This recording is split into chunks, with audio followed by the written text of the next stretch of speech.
First thing you have to understand is you have to understand how money works. So we want to set up budgets for all that income. We want to say, okay, this is what you got coming in from here. This is how much you're allowed to spend. This is how much you need to save. This is how much we need to invest, and this is how much we need to have, at the end of each, at the end of each year. So Humble, regardless, if you're the highest paid player in the league or on the league minimum, you still want to start at the same place, right? Which is budget. And then figure out, where are those other buckets, right? Savings, investing, cash flow, emergency fund. Can you talk about some of those for our audience? Yeah, you have to understand your cash flow. Okay, what's coming in, what's going out. Then you have to make sure you live in a sustainable life, right, based on your income.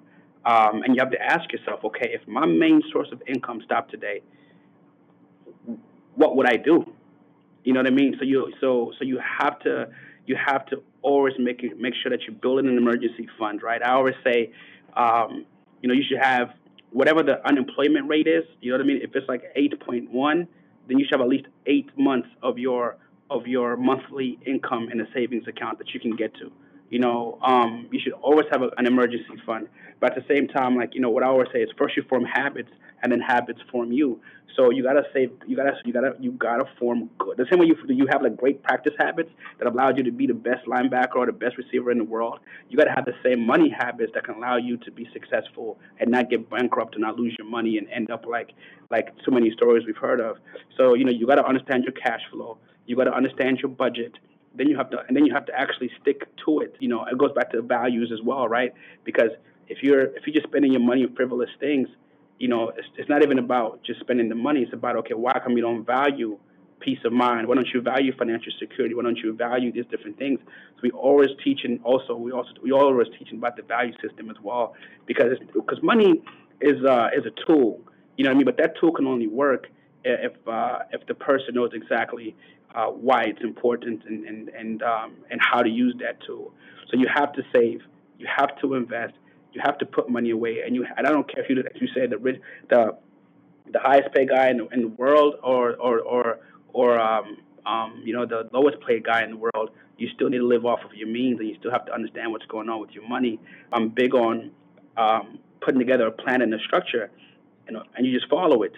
You know what I mean? Because if you're able to follow it, then it's arithmetic. I tell my clients all the time, if you got this coming in, we save it at this rate, we invest it at this rate, this is where you're going to be, 10 years from now, 20 years, 30 years, and that's not my opinion.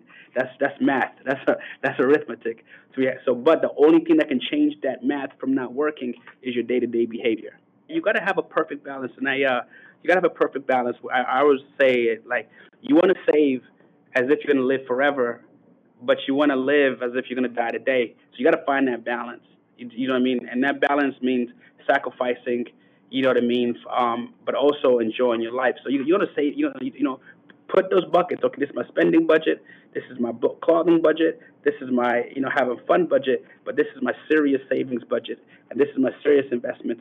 And make sure that you stay disciplined on it, because money is almost like getting in shape, right? It's like we all know we got to exercise and eat less. It's not a hard thing, but it's just the discipline it takes to sacrifice. To have a better tomorrow. And that's why it's so important to develop those great habits, because I'm telling you, it's all behavioral. It's all behavioral. People don't go broke because they made a lot of money. They go broke because they spent it all. There's this tool I try to teach everybody in my life, from clients to family members to close loved ones, and it's called compounding interest. And it's this idea that when you put money away and you just let it grow and let it grow, it just keeps compounding and compounding and compounding and compounding. And the younger you are, the better, the much better, because you have more years for that money to compound. I would please urge you to go on YouTube or on Google and just put in what is compounding interest, and watch a few tutorials or videos on it, because it can really, really change your life. But it starts with you having the discipline to actually save, and then and forget about it. You know what I mean? And let it grow and not blow it. So But if you can do that, you will be blown away at how much wealth you can accumulate in such a short amount of time.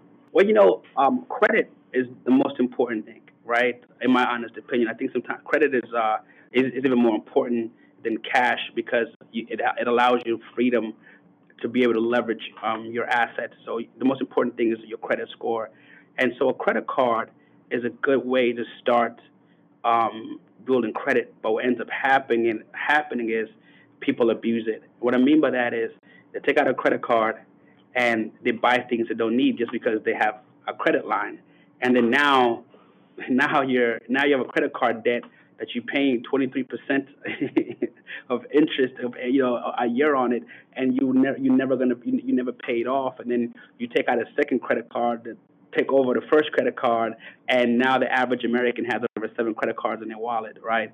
Especially for college students, man, it's great, man, to get like a $500 limit credit card and start like building your credit. So put your gas on there, put your meals on there, but then at the end of the month, pay it all off. So like at the end of every month, pay it off. But then you start to build credit and you start to build, your credit score.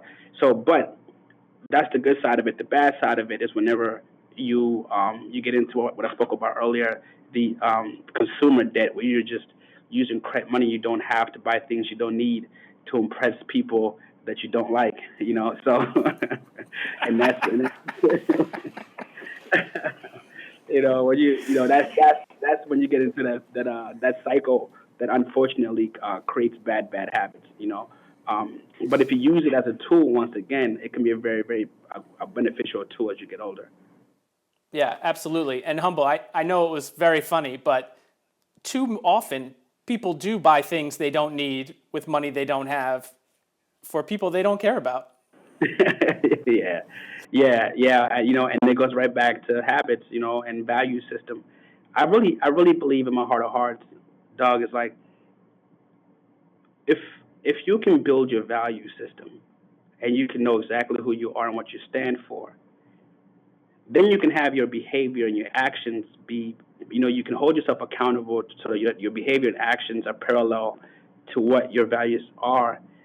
Then all the decisions you make, especially with your money, are going to be very, very positive outcomes. It's going to have very, very positive outcomes.